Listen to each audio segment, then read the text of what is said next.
प्रभु ने कहा है कि जो तुझे आशीष देगा मैं उसे आशीष दूंगा, और जो तुझे श्राप देगा मैं भी उसे श्राप दूंगा।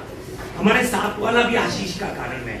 और साथ में मैं आपको बताना चाहता हूं, आपके साथ वाले के साथ में, यानी कि आप जो बैठे हैं ना, आप भी बहुत बड़ा आशीष का गढ़ है। आइए अपने आप से भी कहें, मैं आशीष का गढ़ हूं। आशीष मेरे द्वारा शुरू होगी, आशीष मेरे द्वारा दूसरों तक पहुंचेगी। आमीन। सच में जिसको विश्वास है जोर से एक बारी आमीन कहे।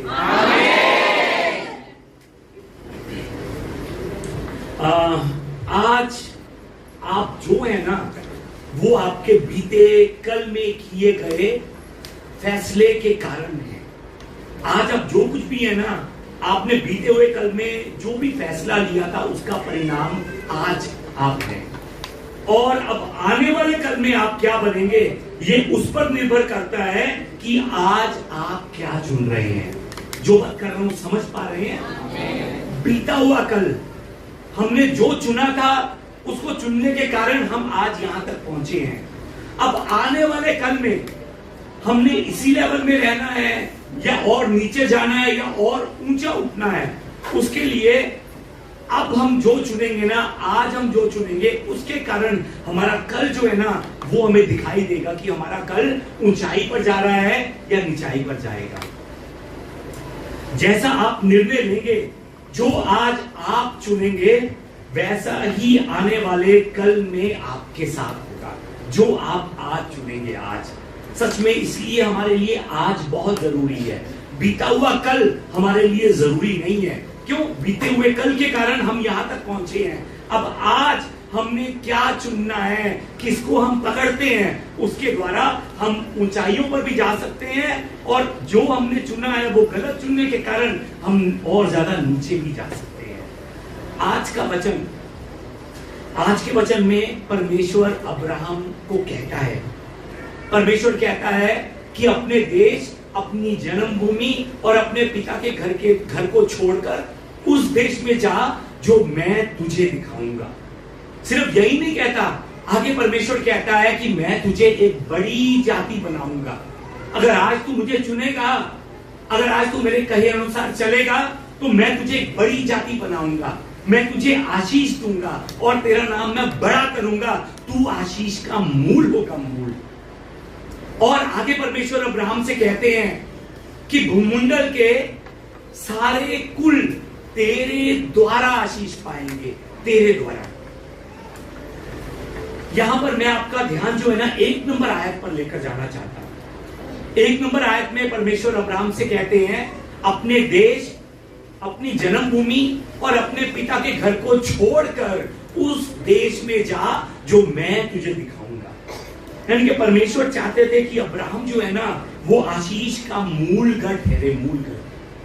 पर उस आशीष को पूरा होने के लिए परमेश्वर ने अब्राहम के सामने एक शर्त रखी थी, और वो शर्त ये थी कि तू खुद को अलग कर। तू खुद को क्या कर? अलग कर। किस चीज से अलग कर? परमेश्वर कहते हैं अब्राहम को कि तू खुद को पाप से अलग कर। अगर तू खुद को पाप से अलग करेगा तो तू आशीष का गढ़ बनेगा। परमेश्वर ने अब्राहम से कहा, तू अपने देश, अपने देश का मतलब क्या है? वो पाप की जगह जहां पर वो रह रहा था। परमेश्वर अब्राहम से कहते हैं कि अपनी कुटुंबियों, मतलब कि अपने वो पापी लोग जिनके बीच में वो जीवन बिता रहा था। और परमेश्वर कहते हैं कि अपने पिता का घर छोड़। मतलब क्या हुआ? वो पाप की परंपराएं जो उस घर में लगातार चल रही थी, उन्हें छोड़कर खुद को उनसे अलग कर कर मेरी राहों पर चल, क्योंकि मैं तुझे आशीष देना चाहता हूं। तेरा नाम अब्राहम है, पर मैं तुझे अब्राहम से अब्राहिम बनाना चाहता हूं। अब्राहम से अब्राहिम। जो बात कर रहा हूं समझ रहे हैं? सच में मैं आपको बताना चाहता हूं कि अब्राहम का जो पिता था ना, उसका नाम तेरा था। और जिस समय हम यहोशू की पुस्तक पढ़ते हैं, हम जान सकते हैं कि अब्राहम का पिता तेरा वो मूर्तियां बनाता था। वो मूर्तियां बनाता भी था, मूर्तियों की पूजा भी करता था। इसीलिए परमेश्वर ने कहा कि वो पाप की जगह, वो पापी लोग, वो पाप की परंपराओं से भरा घर छोड़कर उस जगह को जा जो मैं तुझे दिखाना चाहता हूं। तब मैं तुझे अब्राम से अब्राहिम बनाऊंगा। अब्राम से अब्राहिम। अब्राम, अब्राम जो है ना, अब्राहम का अर्थ है पिता। पर उस 75 साल के अब्राहम की कोई संतान नहीं थी। अब्राहम नाम का अर्थ क्या है? पिता। पर अभी तक अब्राहम की कोई भी संतान नहीं है। एक्चुअली ये जो नाम है ना अब्राहम, ये उस अब्राहम के लिए शर्म का कारण होगा। क्यों शर्म का कारण होगा? सोचिए कि सब लोग उसे अब्राहम अब्राहम कहते होंगे।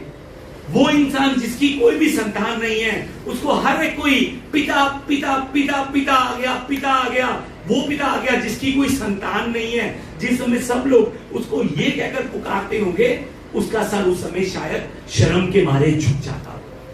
नाम मेरा अब्राहम है, नाम मेरा पिता है, पर मेरी कोई संतान नहीं है। ये लोग मेरा मजाक तो नहीं उड़ा रहे हैं?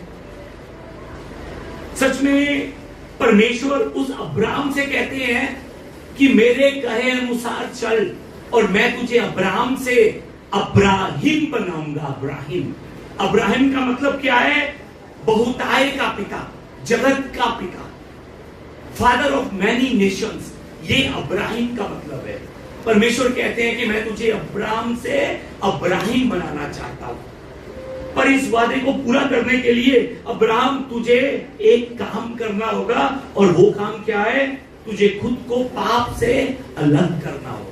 किससे अलग करना होगा? किससे अलग करना होगा? ये वादा परमेश्वर अब्राहम से करते हैं आशीष को पाने के लिए, आशीष देने के लिए। आज मैं आपसे पूछना चाहता हूं कि आप में से कौन कौन परमेश्वर की ब्लेसिंग को पाना चाहता है? कोई है? एक बार अपना हाथ दिखा सकता है जो सच में परमेश्वर की ब्लेसिंग को अपने जीवन में पाना चाहता हो?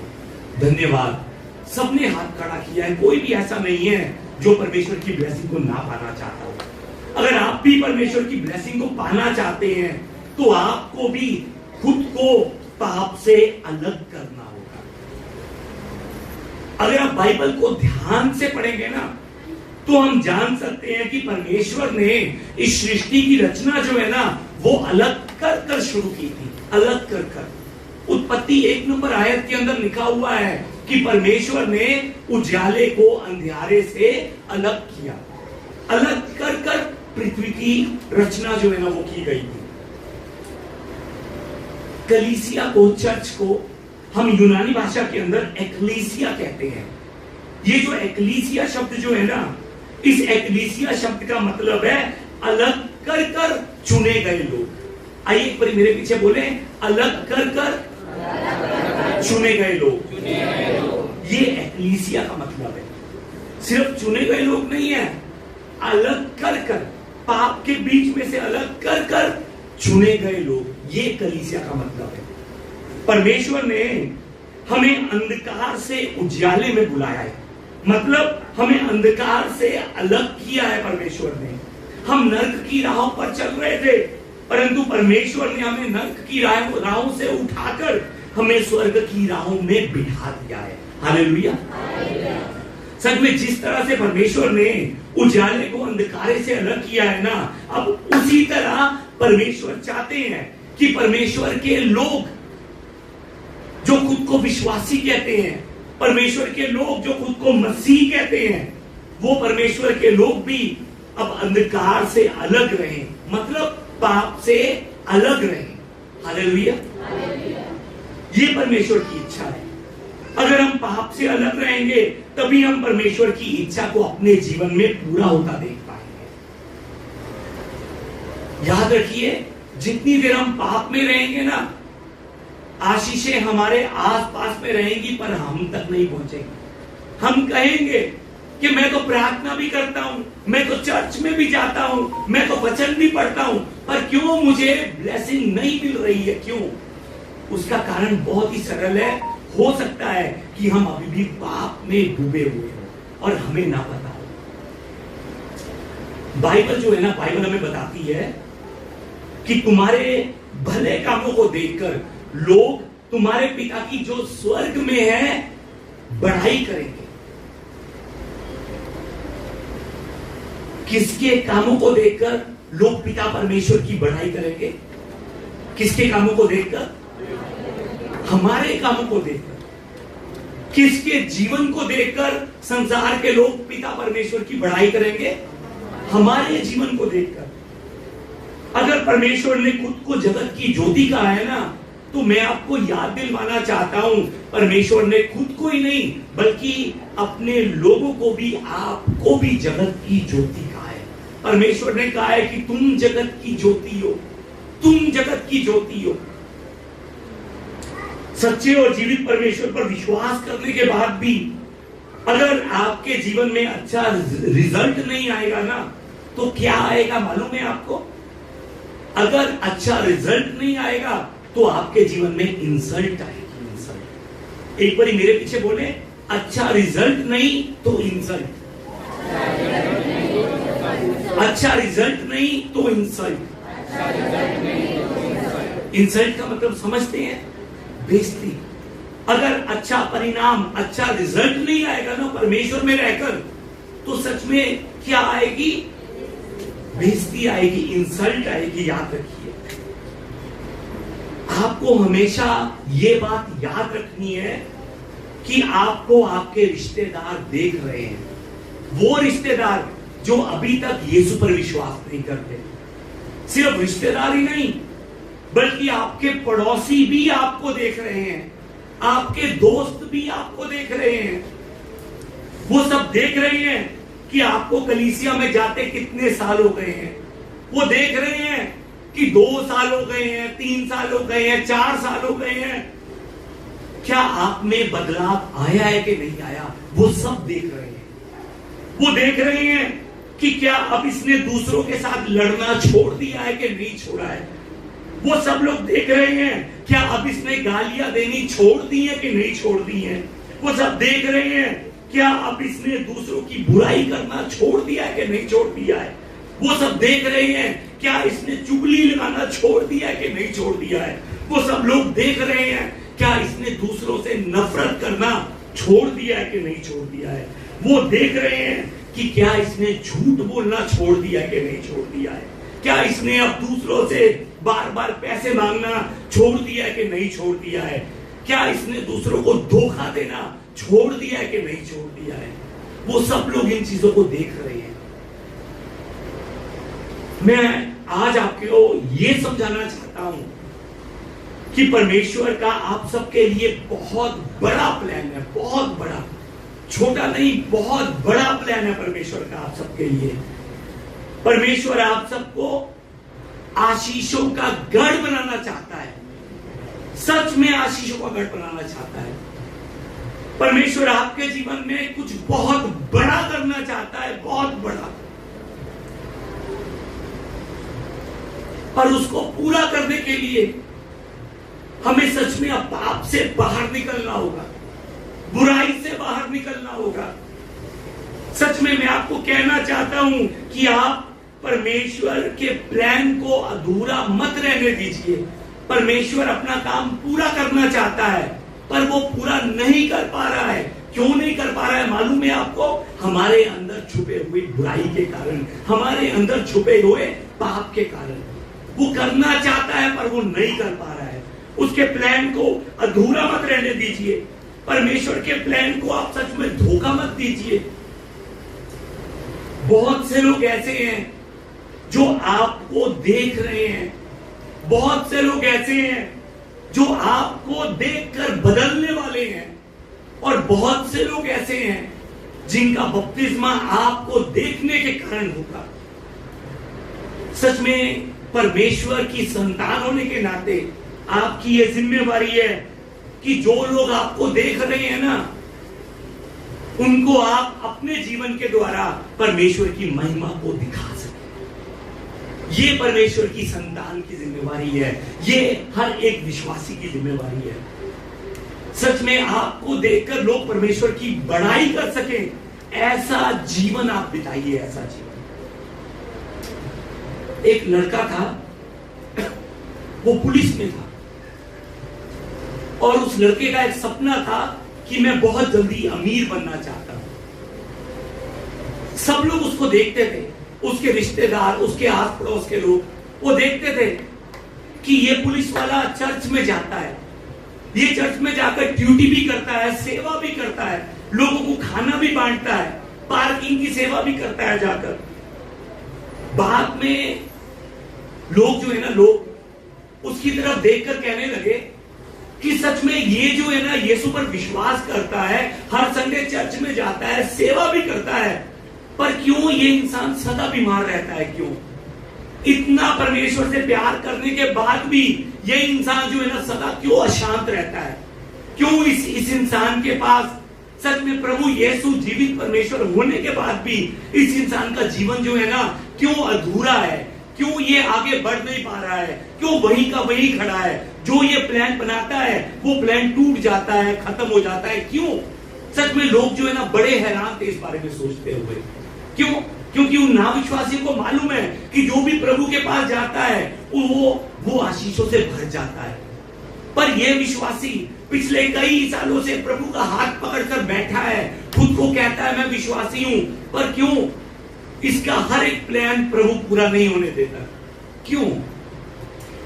कुछ सालों बाद लोगों को पता लगता है कि ये इंसान जो कलीसिया में जाता है, ये पुलिस वाला जो कलीसिया में जाकर सेवा भी करता है, पर फिर भी इसका मन जो है अशांत रहता है। उसका कारण क्या है? उसका कारण ये है कि ये इंसान बातें बड़ी बड़ी करता था, पर सच में इसका जीवन दिखावटी जीवन था। ये पुलिस वाला होने के कारण बाहर जाकर लोगों से रिश्वत भी लेता था, इसके दूसरे औरतों के साथ नाजायज संबंध भी थे, शराब भी पीता था, सिगरेट भी पीता था, सब कुछ करता था। इसी कारण इसकी बीमारी खत्म नहीं हो पा रही थी। इसी कारण इसके जीवन में जो संघर्ष था वो खत्म नहीं हो पा रहा। सच में मैं आपको बताना चाहता हूं कि उसके जीवन में संघर्ष होना, उस इंसान के जीवन में बीमारी होना, इसमें परमेश्वर की गलती नहीं है।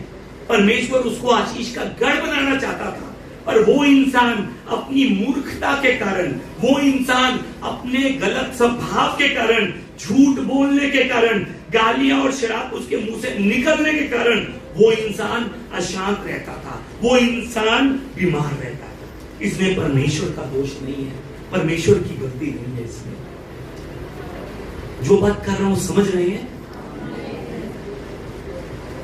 ऐसे लोग जो कलीसिया में दिखावे के लिए कुछ पर अंदर से कुछ और होते हैं, ऐसे झूठे दिखावटी जीवन बिताने वाले लोग जो है ना, वो लोग खुद को, वो लोग अपने परिवार के लोगों को, वो लोग अपने पड़ोसियों को, वो लोग यहां तक कि परमेश्वर को भी धोखा दे रहे होते हैं। परमेश्वर को, अब इतने लोगों को अगर वो धोखा देंगे तो उनके जीवन में धोखा नहीं आएगा और क्या आएगा? अगर वो इतने लोगों को धोखा देंगे तो उनके जीवन में बीमारियां नहीं आएंगी तो और क्या आएगा? सच में परमेश्वर को धोखा देना बंद कीजिए।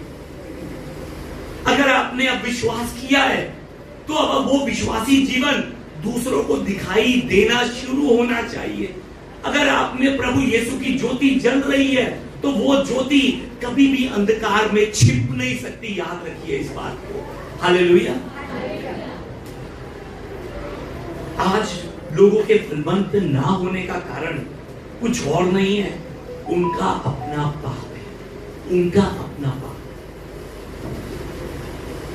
याद रखिए, लोग आपका जीवन देख रहे हैं, लोग आपको देख रहे हैं, आपका अच्छा स्वभाव, आपकी पवित्रता परमेश्वर के राज्य को बढ़ाने के लिए बहुत जरूरी है। बहुत। अगर आप परमेश्वर के सच्चे विश्वासी बनकर अपना जीवन बिताएंगे ना, तो मैं आपको एक बात बताना चाहता हूं, सच में अगर आप सच्चे विश्वासी बनकर जीवन बिताएंगे ना, यहां पर नीचे बैठने की भी जगह नहीं मिलेगी। अगर आप सच्चे विश्वासी बनकर जीवन बिताएंगे ना, यहां पर लोग खड़े होकर भी एक दूसरे के साथ जुड़े रहेंगे। इतने लोग यहां पर होंगे, मैं आपको एक और बात बताना चाहता हूं, परमेश्वर के अनुग्रह से पिछले हफ्ते हमने मुबारकपुर के अंदर जगह जो है लेने का फैसला कर दिया है। हमने थोड़ी सी साइट पकड़ा दी है, जगह की साइट।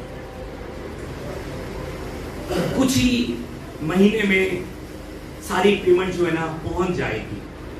वो जगह परमेश्वर के अनुग्रह से हमारी कलीसिया के नाम हो जाएगी। मैं आपको ये बताना चाहता हूं कि सच में अगर आप सच्चे विश्वासी बनकर जीवन बिताएंगे ना, तो वो जगह जो परमेश्वर ने हमारे लिए मुबारकपुर में तैयार रखी है ना, मुबारकपुर के लोग इतने इकट्ठे होंगे कि सच में वहां पर खड़े होने की भी जगह नहीं होगी, अगर आप सच्चे विश्वासी बनकर जीवन बिताएंगे। परमेश्वर जो है ना, परमेश्वर आपके जीवन में बहुत बड़ा काम करना चाहते हैं। परमेश्वर अब्राहम के जीवन में बहुत बड़ा काम करना चाहते थे, इसीलिए वो काम करने से पहले परमेश्वर ने अब्राहम से कहा कि तू खुद को अलग कर, तू खुद को अलग कर, खुद को पाप से अलग कर कर उस देश की ओर चल जो मैं तुझे दिखाऊंगा। उस समय जब परमेश्वर की आवाज अब्राहम ने सुनी, उस समय परमेश्वर की आवाज सुनने के बाद अब्राहम ने परमेश्वर को चुना। परमेश्वर को उसने ब्लेसिंग को पाने के लिए पापी लोगों को, पाप की जगह को, अपने घर की उन पाप की परंपराओं को छोड़कर वो उस स्थान पर उसने जाने का फैसला किया जहां पर परमेश्वर ने उसे जाने के लिए कहा था, चलने के लिए कहा था। उसने परमेश्वर की इच्छा को अपने जीवन में पूरा करने का फैसला किया, पूरा करने का। यहां पर एक और बात मैं आपको बताना चाहता हूं, परमेश्वर की इच्छा को पूरा करना आसान नहीं है। परमेश्वर की इच्छा को पूरा करना आसान नहीं है। जिस समय अब्राहम भी परमेश्वर के प्लान के अनुसार कनान की ओर बढ़ता चला जा रहा था ना, उस समय अचानक से, उस समय सच में अचानक से उस समय अकाल आता है। अकाल, अकाल समझते हैं ना क्या होता है? अकाल आता है उस समय। एक्चुअली ये परमेश्वर के काम करने का स्टाइल है। वो बड़ी आशीष देने से पहले मनुष्य को वो परखता है कि क्या ये मनुष्य उस आशीष के काबिल है भी कि नहीं अभी। ये काम परमेश्वर जो है ना, ब्लेसिंग का काम उसको सौंपता है जो सच में ब्लेसिंग देना जानता है। ये परमेश्वर के काम करने का स्टाइल है। एक विश्वासी का विश्वास जब तक परखा ना जाए ना, वो तब तक उस पर भरोसा नहीं करता। क्या मतलब है इसका? मतलब ये है कि परमेश्वर आपको कोई बड़ी जिम्मेवारी सौंपने से पहले आपकी परीक्षा लेगा। याद रखिए, एक बार मेरे पीछे बोले, परमेश्वर बड़ी जिम्मेवारी सौंपने से पहले मेरी परीक्षा लेगा। सच में याद रखिए, वो आपकी परीक्षा लेगा। और अगर आप उस परीक्षा में पास हो गए ना, तो एक बहुत बड़ी जिम्मेवारी आपको सौंपी जाएगी। और फिर उस जिम्मेवारी के द्वारा ब्लेसिंग जो है ना, सिर्फ आपके घर में नहीं बल्कि आपके पड़ोस में जानी शुरू होगी। और सिर्फ वो ब्लेसिंग पड़ोस तक नहीं, बल्कि आपके द्वारा वो ब्लेसिंग आगे भारत में जाएगी और भारत से दूसरे देशों में होकर वो ब्लेसिंग निकलेगी। हालेलुया। सच में याद रखिए इस बात। पर ये जो अब्राहम था, अपनी पहली परीक्षा में ही फेल हो गया। पहली परीक्षा में वो फेल हो गया। परमेश्वर ने अब्राहम को कनान में जाने के लिए कहा, पर उसने अकाल को देखकर कि हाँ अकाल आ गया है, यहाँ पर रास्ते में अकाल आया हुआ है, उसने अपनी राह जो है ना वो अपनी मर्जी से बदल ली। अपनी मर्जी से। बाइबल हमें बताती है कि जिस समय अब्राहम ने अपनी राह परमेश्वर से पूछे बिना अपनी मर्जी से अपनी राह बदल ली, उस पल से उसके जीवन में मुश्किलें आने शुरू हो गई। उस पल से वो दिन ब दिन नीचे जाना शुरू हो गया। मतलब कि एक के बाद एक मुश्किल, एक के बाद एक मुश्किल उसके जीवन में आना शुरू हो गई। एक के बाद एक मुश्किल का सामना उसको करना पड़ना शुरू हो गया। बहुत से कष्टों को उसको देखना पड़ा, बहुत से कष्टों को उसे बहुत से कष्टों से होकर निकलना पड़ा। हमारे जीवन में भी परमेश्वर जो है ना कष्ट का समय हमें क्यों देता है, हमें इस बात को भी समझने की जरूरत है। परमेश्वर हमारे जीवन में कष्ट का समय इसलिए देता है ताकि हम अपनी गलती को सुधार सकें।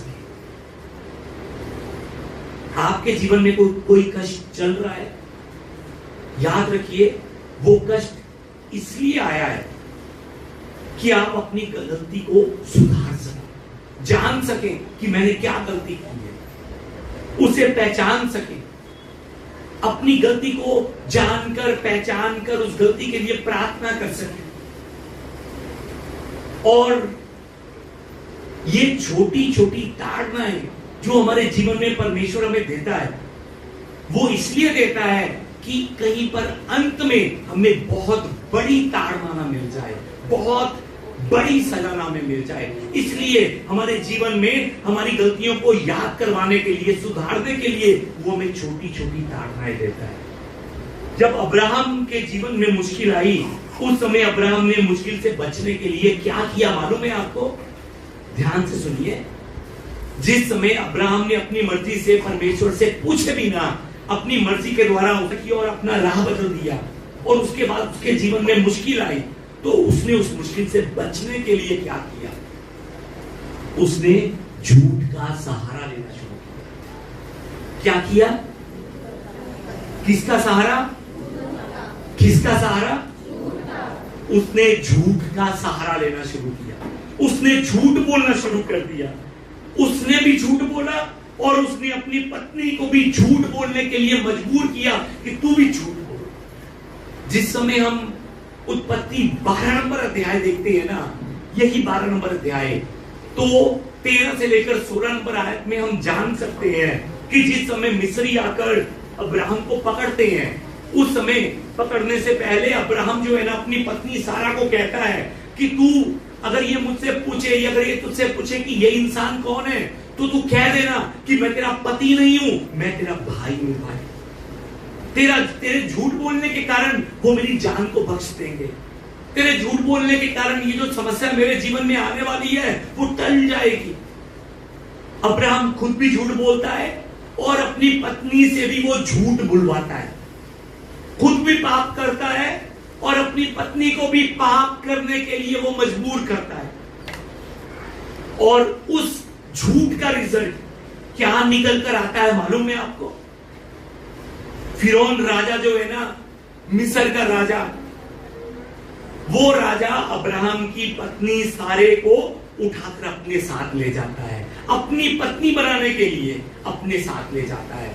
ये झूठ का रिजल्ट निकल कर आता है। और वो राजा अब्राहम की पत्नी सारे को अपने साथ लेकर अब्राहम को क्या देता है मालूम है आपको? 16 नंबर आयत में लिखा है, जानवर देता है, गधे देता है। गधे, तेरी पत्नी मैं लेकर जा रहा हूं, तू अपने हाथ में क्या पकड़? गधा पकड़, गधा। ये जो फिरौन राजा है ना, वो शैतान को दर्शाता है। और शैतान सारे को ले गया और बदले में अब्राहम के हाथ में क्या पकड़ा गया? गधा पकड़ा गया, गधा। सारे को ले गया। उसकी पत्नी अभी सारा नहीं है, उस सारा का नाम अभी सारे है। सारे को ले जाता है और अब्राहम को गधा पकड़ा जाता है, जानवर पकड़ा जाता है। शैतान जो है ना, हमसे पाप करवाकर, हमारे मुंह से वो गालियां निकलवाकर, दूसरों के साथ हमारा झगड़ा करवाकर, दूसरों के साथ हमारा रिश्ता जो है ना वो तोड़वाकर, हमारे मुंह से चुगलियां निकलवाकर वो हमारी आशीषों को हमसे दूर कर देता है। और वो हमें भी बदले में, आशीषों के बदले में वो हमें क्या देता है मालूम है आपको? गधा देता है, गधा, कि तू गधा बनकर गधा पकड़, मैं तेरी आशीष को लेकर जा रहा हूं। शैतान भी ऐसे करता है, वो हमारे हाथों में गधा पकड़ा देता है। वो हमारी ब्लेसिंग के बदले हमारे हाथों में गधा पकड़ा देता है। सच में मैं आपको बताना चाहता हूं कि और ज्यादा हम गधे ना बने। अपनी ब्लेसिंग को हम गधे बनकर मत खोएं। हम अपनी ब्लेसिंग को गधे के बदले में अपनी ब्लेसिंग मत दीजिए। अपने आप से हम कहें, गधे के बदले अपनी ब्लेसिंग मत खो। गधे के बदले अपनी ब्लेसिंग मत खो। सच में हमने गधे के बदले में अपनी आशीषों को खोना नहीं है। वो आशीषें बहुत बड़ी हैं जो परमेश्वर ने हमारे लिए तैयार की है, पर हम पाप कर कर, गलत काम कर कर, झूठ बोलकर हम वो अपनी ब्लेसिंग को खुद खो रहे हैं और बदले में छोटा सा गधा पाकर हम खुश हो जाते हैं कि मुझे ये मिल गया, मुझे ये मिल गया।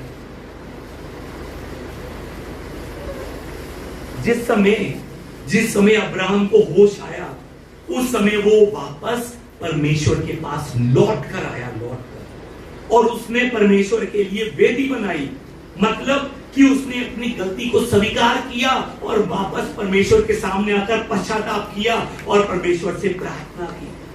और बाइबल हमें बताती है कि जब उसने अपनी गलती को स्वीकार कर कर पश्चाताप किया, जिस समय अब्राहम ने पश्चाताप करते हुए प्रार्थना की, तो परमेश्वर उसे वापस अपनी राहों पर लेकर आया और उसकी खोई हुई हर एक आशीष को परमेश्वर ने उसे फिर से वापस लौटाया। बाइबल हमें बताती है।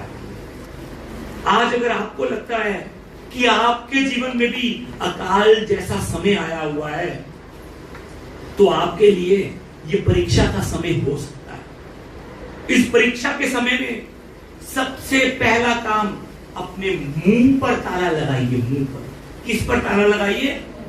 मुंह पर ताला लगाइए, अपने मुंह पर।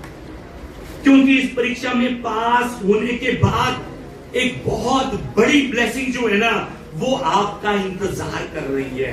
पर वो ब्लेसिंग तब पहुंचेगी अगर आप उस परीक्षा के समय में अपना मुंह बंद रखेंगे, अगर उस परीक्षा के समय में आप खड़े रहेंगे विश्वास के साथ, तब वो परीक्षा खत्म होने के बाद बहुत बड़ी ब्लेसिंग आपके जीवन में आएगी। हालेलुया। सच में आजकल हो सकता है कि आपको किसी बहुत बड़ी मुश्किल का सामना करना पड़ रहा हो, या फिर कोई बार बार आकर आपको परेशान कर रहा हो सकता है कि कोई बार बार आकर आपको गुस्सा दिलवा रहा हो सकता है कोई बार बार आकर आपसे पाप करवाना चाह रहा हो, आपकी वो आशीष छीनना चाह रहा हो। अपनी ब्लेसिंग को एक गधे का बच्चा लेकर उसका सौदा मत कीजिए। सच में अपनी ब्लेसिंग का सौदा गधे के बदले में गधे बनकर मत कीजिए। जो आपके साथ ज्यादा बुरा करता है ना, आप उससे और ज्यादा क्षमा कीजिए।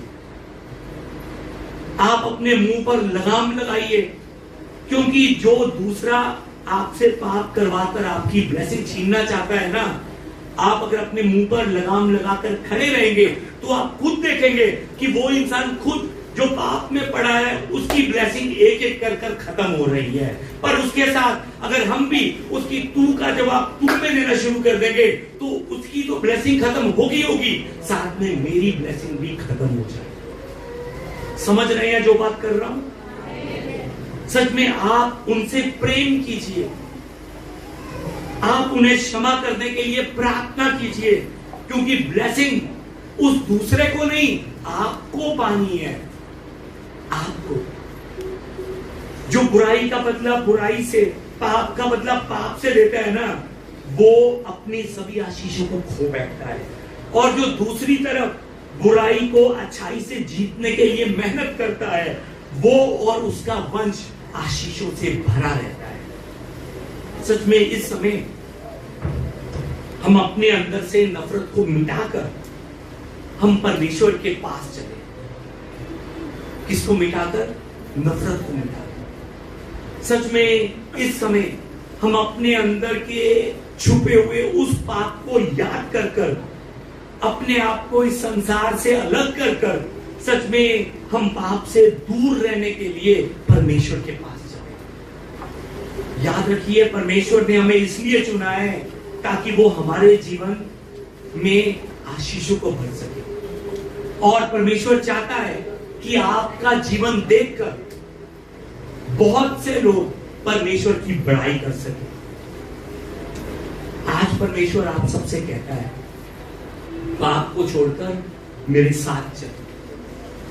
बुराई को छोड़कर मेरे साथ चल, प्रेम की राह पर मेरे साथ चल, दूसरे को क्षमा करता हुआ मेरे साथ चल। अगर तू ऐसा करेगा, अगर तू पाप की राह को छोड़कर मेरी राह पर चलेगा, तो मैं तेरा नाम महान करूंगा। अगर तू पाप की राह को छोड़कर मेरे साथ चलेगा, तो मैं तुझे आशीष दूंगा। अगर तू पाप की राह को छोड़कर खुद को अलग करेगा, तो मैं तेरा नाम महान करूंगा। मैं तुझे आशीष का मूल गढ़ बनाऊंगा। संसार के सब लोग तेरे द्वारा, किसके द्वारा? तेरे द्वारा आशीष पाएंगे, अगर तू पाप को खुद से अलग करेगा। अब चुनना आप में है कि आपने क्या चुनना है, नफरत या प्रेम, आपका चुनाव है। अब चुनना आपने है कि आपने क्या चुनना है, गधा या ब्लेसिंग, आपने चुनना है। आपने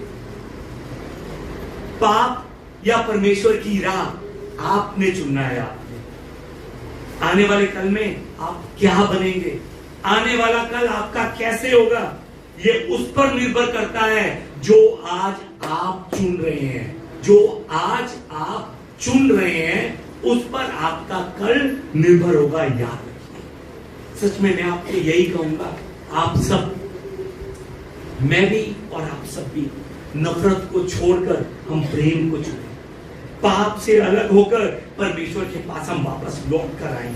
परमेश्वर सच में मेरी और आपकी आशीषों को पकड़कर वो बैठा इंतजार कर रहा है, इंतजार कि कब मेरा बेटा, कब मेरी बेटी वापस पश्चाताप करती हुई, अपनी गलतियों को पहचानता हुआ और पहचानती हुई मेरे पास आएगी और मैं उसकी आशीषें उसे वापस लौटाऊंगा। सच में क्या आप आशीषों को पाना चाहते हैं? सच में आइए इस समय हम अपनी आंखों को पहले बंद करें, अपनी आंखों को बंद कर कर सच में जो गलतियां हमने पिछले हफ्तों में की हैं, पिछले दिनों में हमने की हैं, वो झूठ भी हो सकता है, वो किसी का मन तोड़ना भी हो सकता है, किसी को मारना भी हो सकता है, कुछ भी हो सकता है।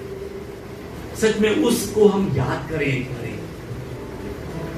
उसको याद करते हुए अपनी आंखें बंद करें और सच में उसको याद करते हुए, अपने अंदर छुपी हुई बुराई को याद करते हुए हम परमेश्वर के पास चले। आइए हम परमेश्वर से प्रार्थना करते हुए कहें,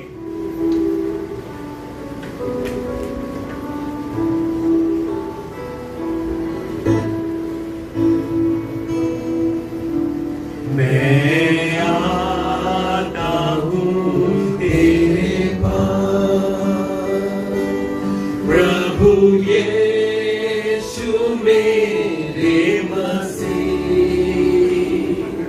मेरे पापों के लिए हो